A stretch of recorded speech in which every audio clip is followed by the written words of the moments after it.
Manifestation జర్నీలో most important ఏమనుకుంటున్నారు? Affirmations, vision board, daily goals writing, లక్ష్యాలు రాయడమా? కాదు. It's surrendering and letting go. Surrendering and letting go అంటే మీ లక్ష్యాలంతా కూడా కంప్లీట్గా వదిలేమని చెప్పి కాదు. మీ యొక్క లక్ష్యాల మీద మీకున్న డీపెస్ట్ ఎమోషనల్ అటాచ్మెంట్ని వదిలేయడం. నథింగ్ బట్ ఇంకా అవ్వలేదే అని చెప్పి ఆరాటాన్ని కంప్లీట్గా వదిలేసి, ఆ అబ్సెషన్ కంప్లీట్గా వదిలేసి, ఆ డెస్పిరేషన్ కంప్లీట్గా వదిలేసి యూనివర్స్ చేయి పట్టుకోవడం.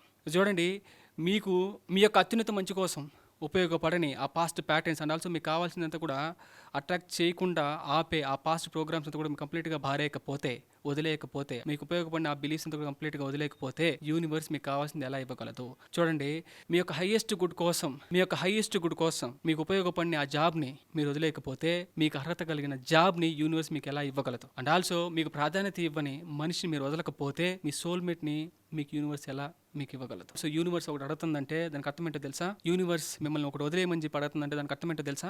యూనివర్స్ మీకు ఏదో కొత్తదేదో ఇవ్వబోతుంది అండ్ ఆల్సో ఆ కొత్త దాన్ని మీకు ఇవ్వడానికి యూనివర్స్ పరితపిస్తుందని అర్థం. చూడండి, సేఫ్గా ఉందని చెప్పి ఆ పాస్ట్ ప్రోగ్రామ్స్ అంతా కూడా పట్టుకొని ఊగులాడపాకండి. ఎందుకంటే you meant to evolve, not shrink. కామెంట్స్లో ఎవాల్వ్ అని మీరు టైప్ చేయండి. మీరు కంప్లీట్గా మీ మీద మీరు వర్క్ చేసుకొని మీకు కావాల్సినంత కూడా మీరు అట్రాక్ట్ చేయాలనుకుంటే contact the number on the screen. Faith in me.